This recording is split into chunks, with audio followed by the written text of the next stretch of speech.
Apa saja sih kelebihan dan kekurangan knalpot racing? Kalian tonton video ini sampai habis ya teman-teman.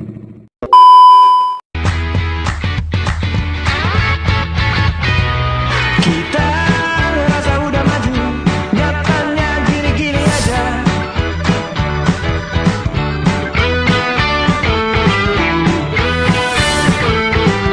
Sedang cari jalan pintas biar cepat kelar urusan. Assalamualaikum warahmatullahi wabarakatuh. Kembali lagi bersama saya Taufik di Skrider Channel. Apa kabar kalian? Semoga kalian baik-baik saja dan sehat selalu ya teman-teman. Amin. Nah, sesuai dengan judul video kali ini, kita akan membahas kelebihan dan kekurangan knalpot racing pada motor nih teman-teman. Apa saja sih kelebihan dan kekurangan dari penggunaan knalpot racing? Without any further ado, langsung aja nih kita bahas. Oke, sebelum kita membahas kelebihan dan kekurangannya, ada baiknya kalian mengetahui definisi dari knalpot racing itu sendiri nih teman-teman. Knalpot racing itu apa sih? Nah, knalpot racing merupakan hasil dari modifikasi knalpot standar nih teman-teman. Contohnya catalytic converter yang udah dihilangin sama bobot yang lebih diringankan jika dibandingkan knalpot standar.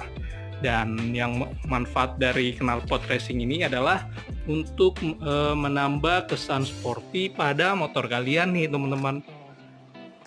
Nah, jadi ini kan tampilannya lebih sporty, apalagi yang model sarang tawon kayak gini nih teman-teman, dia jadi ala-ala MotoGP gitu looknya.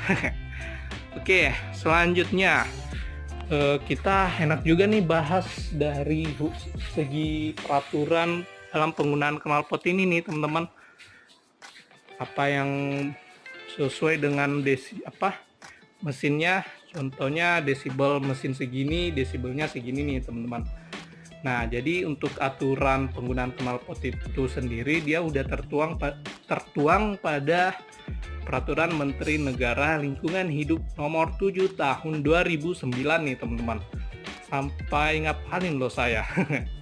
Nah, di dalam keterangan tersebut tingkatan kebisingan untuk motor yaitu motor dengan kapasitas kurang dari 80 cc maksimal 77 desibel.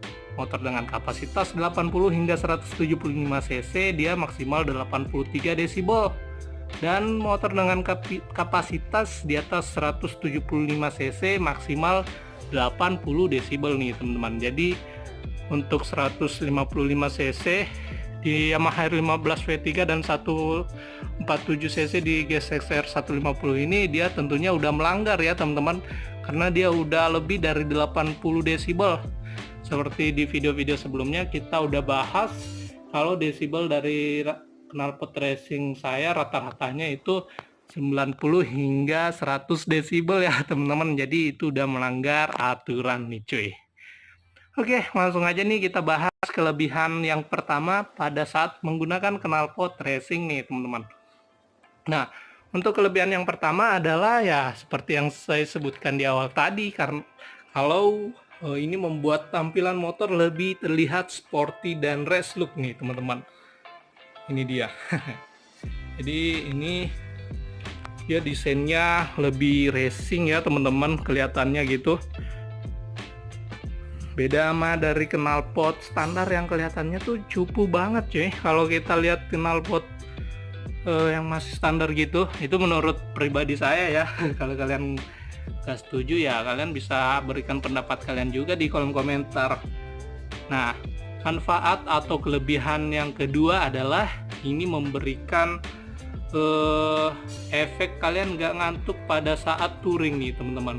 Soalnya kan suaranya ini bisa di notice atau diketahui sama pengendara lain tuh teman-teman, apalagi kita sendiri yang ngerasain. Jadi pada saat touring tuh kalian gak cepet ngantuk karena dengar suara knalpot kalian sendiri cuy.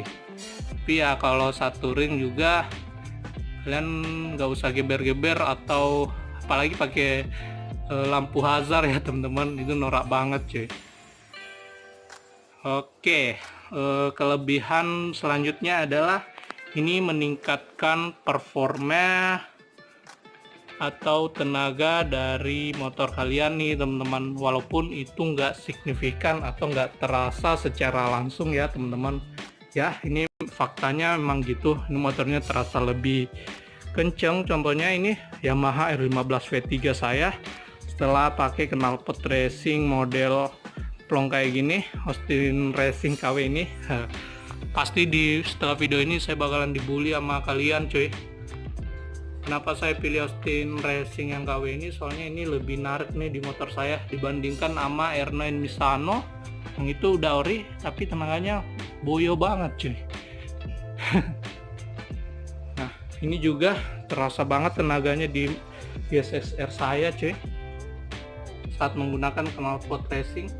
Nah kelebihan selanjutnya adalah karena knalpot racing ini memiliki bobot yang ringan, ya itu tadi, ini menambah faktor dari kecepatan motor kalian nih teman-teman, karena bobotnya udah dipangkas sekian kilo, jadi ini motornya lebih ringan.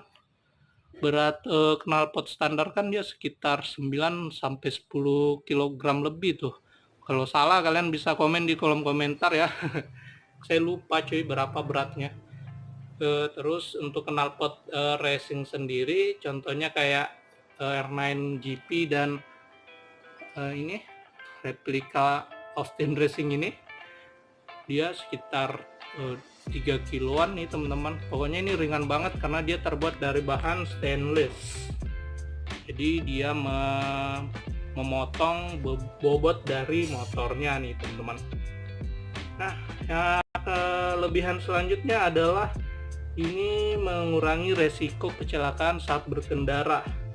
Kenapa demikian? Karena ini kan suaranya gampang dinotis sama orang-orang sekitar nih teman-teman. Apalagi kayak bocil-bocil kan yang suka lari-larian di jalan kayak gitu, kalau dengar suara knalpot kan tentunya mereka udah lari duluan tuh. Tapi ya jangan sampai digeber-geber juga ya, ntar emak sama bapaknya marah lagi. Nah selanjutnya kan untuk knalpot racing ini tentunya bisa dinotis sama emak-emak yang sering belok sembarangan, yang sen kiri beloknya ke kanan, jadi dengar suara knalpot duluan mereka udah pada minggir cuy. Ini udah saya rasain saat menggunakan knalpot racing ini ya teman-teman. Nah gak enak juga rasanya kalau kita nggak bahas kekurangan dari knalpot racing itu sendiri nih teman-teman. Untuk kekurangan dari knalpot racing adalah ini memberikan polusi suara dan udara nih teman-teman. Ya karena suaranya berisik, apalagi contohnya kalau kayak saya buat video gini terus ada yang lewat depan rumah pakai knalpot bising, ya itu ganggu banget ya teman-teman. Ya saya ini akuin salah cuy. Nah selanjutnya ini memberikan polusi udara karena pembakarannya udah nggak standar, karena ini udah dihilangin catalytic converternya, jadi hasil dari pembakaran motor ini tidak terfiltrasi secara maksimal, jadi ini memberikan polusi pada udara nih teman-teman. Nah kekurangan selanjutnya adalah putaran mesinnya menjadi kacau. Yap, contohnya GSX-R yang paling sering dirasain nih untuk pengguna knalpot racing, karena kalau pakai knalpot racing ini khususnya GSX-R 150 dia bakalan berebet parah cuy, kecuali udah ganti ECU ya teman-teman ya. Mesinnya lebih nggak berebet, tapi ya karena udah nggak standar dan ini butuh beberapa settingan secara khusus, motor kalian bakalan sering masuk bengkel nih teman-teman. Nah ini yang saya rasain, tapi nggak signifikan juga sih karena saya ganti knalpot itu tanpa mengganti ECU dari kedua motor ini. Mesinnya juga standar, jadi ini nggak terlalu berefek sih, tapi ya mungkin faktor yang membuat motor ini lebih boros ya, ini membuat motor lebih boros ya teman-teman. Mungkin karena suaranya yang gede jadi sering digeber-geber nih teman-teman, jadi motor itu bakalan lebih cepat boros. Beda sama yang udah dioprek ya mesinnya, pasti itu lebih boros nih teman-teman.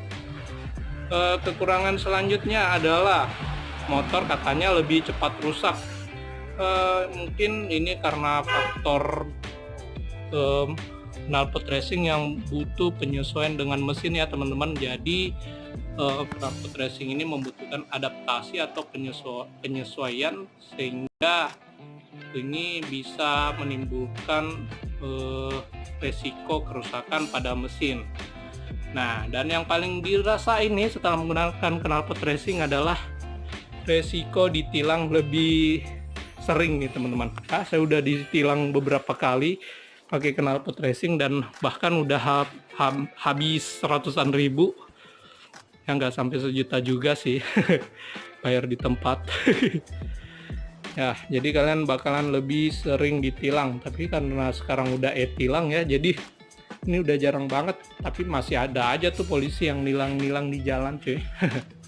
Oke, itu aja sih dari saya. Kalau kalian punya tambahan seputar knalpot racing, kalian bisa komen di kolom komentar. Dan kalau kalian suka dengan videonya, bantu saya dengan like video ini ya teman-teman. Dan yang paling utama tentunya untuk mensupport channel ini, kalian bisa subscribe channel ini. Sekian dari saya, I'll see you in the next video. Bye. Okay, thanks for watching.